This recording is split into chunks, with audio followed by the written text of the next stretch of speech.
Traiter de la presse résistante, c'est un domaine qui est extrêmement vaste. La Bibliothèque nationale, en 1954, a publié un ouvrage qui s'appelle « Catalogue des périodiques clandestins diffusés en France de 1939 à 1944 ». Or, ce catalogue, qui ne comprend que les périodiques, pas les tracts, ce catalogue qui est incomplet, comporte 1100 titres. C'est dire l'abondance et le foisonnement de cette presse clandestine, là la presse au sens strict du terme, c'est-à-dire les périodiques. Ce foisonnement rend très difficile une étude très détaillée. La presse clandestine est inséparable des mouvements de résistance. Si les réseaux sont clandestins, mais cherchent à passer totalement inaperçus, les mouvements et les partis engagés dans la résistance ont une double obligation, d'abord d'être clandestins, bien sûr, mais aussi de faire savoir qu'ils existent, contrairement au réseau. Et faire savoir que l'on existe, c'est éditer des journaux clandestins, c'est éditer des tracts clandestins, c'est même aussi participer à des campagnes de graffiti, on dirait aujourd'hui des tags, si bien que je donnerai un sens assez large au terme de presse clandestine, j'entendrai par là ce qui est l'expression écrite de la résistance. La résistance a connu dès le début des sabotages, des actions diverses, mais le premier acte de résistance, ça a été la résistance par l'écrit. Avant même l'appel du général de Gaulle. Dès le 17 juin 1940, il y a des voix qui s'élèvent, des voix extrêmement diverses. J'en retiendrai trois dans leur diversité. Il y a d'une part Michelet, il y a d'autre part Tillon et d'autre part le général Cochet.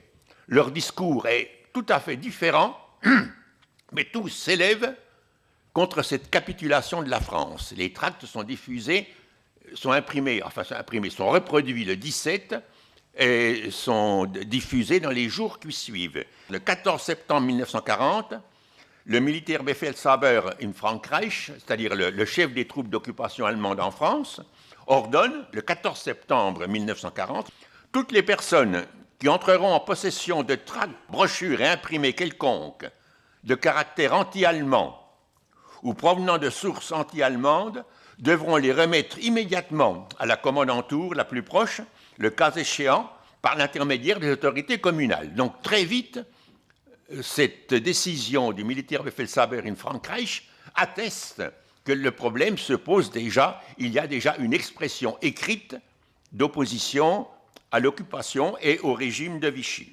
Et dès la fin de 1940, sont diffusés au plan national Valmy, Pantagruel, La Relève, l'Université libre, Libéré et fédéré, Résistance, un Résistance qui émane du groupe de résistance des musées de l'homme, tandis que continuent à paraître des journaux qui étaient déjà interdits depuis le début de la guerre, L'Humanité et La Vie ouvrière. Donc très vite, dès la fin de l'année 1940, il y a une presse clandestine qui est extrêmement importante. Dans la presse clandestine, la personne avec qui j'ai occasionnellement travaillé était un imprimeur de métier, il était typographe, et il a monté une imprimerie clandestine. Et nous, les jeunes, nous étions chargés de répondre un peu à ses besoins. Il avait besoin de papier, par exemple, il fallait bien aller voler le papier, ici ou là. Le papier, on ne pouvait pas aller acheter du papier. Je crois que c'est une chose qu'il faut bien considérer, c'est qu'il y avait une surveillance. Au début, on pouvait peut-être acheter une Ronéo ou acheter une imprimerie dans les premières semaines de l'occupation. Je parle pour la zone occupée, je ne parle pas sur la zone non occupée. Mais ensuite, très rapidement, il y a eu un contrôle extrêmement strict de tout matériel qui pouvait se prêter à reproduction. Il y avait donc des problèmes extrêmement complexes qui se sont posés pour les personnes qui voulaient éditer soit des journaux clandestins, soit des tracts. Peu à peu, Cela s'est organisé, mais il y avait une surveillance policière qui était extrêmement stricte. L'ennemi s'efforce de réagir en éditant de fausses feuilles clandestines. Il y en a une qui est particulièrement cocasse, qui est intitulée « Justice », avec un J majuscule. Elle est en date du 20 janvier 1944.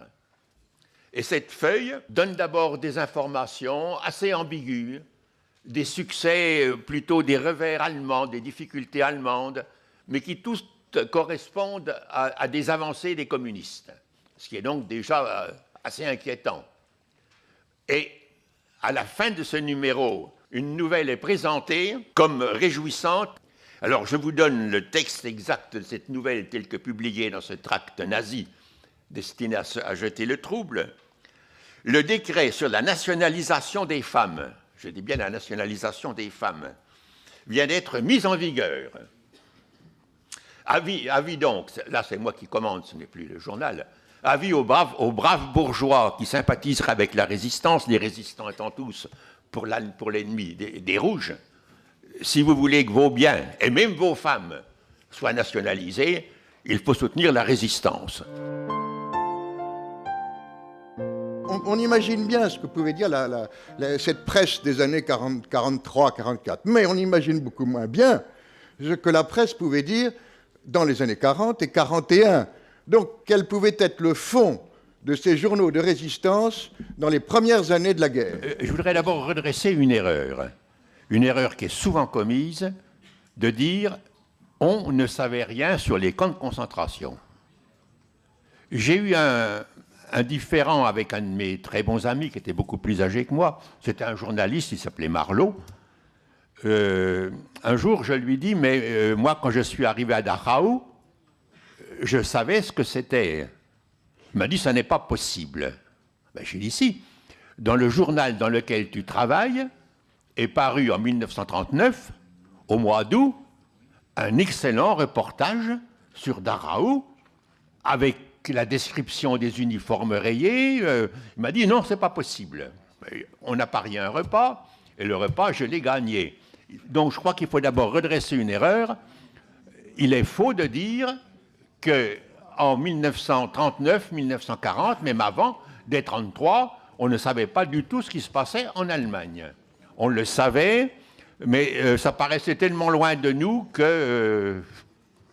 Maintenant, la seconde partie de votre question, votre vraie question, c'est qu'est-ce que pouvait bien dire la presse clandestine ou les tracts clandestins dans les années, disons la fin des années 40, quand ça commence vraiment, en 41, tant que ça allait extrêmement mal.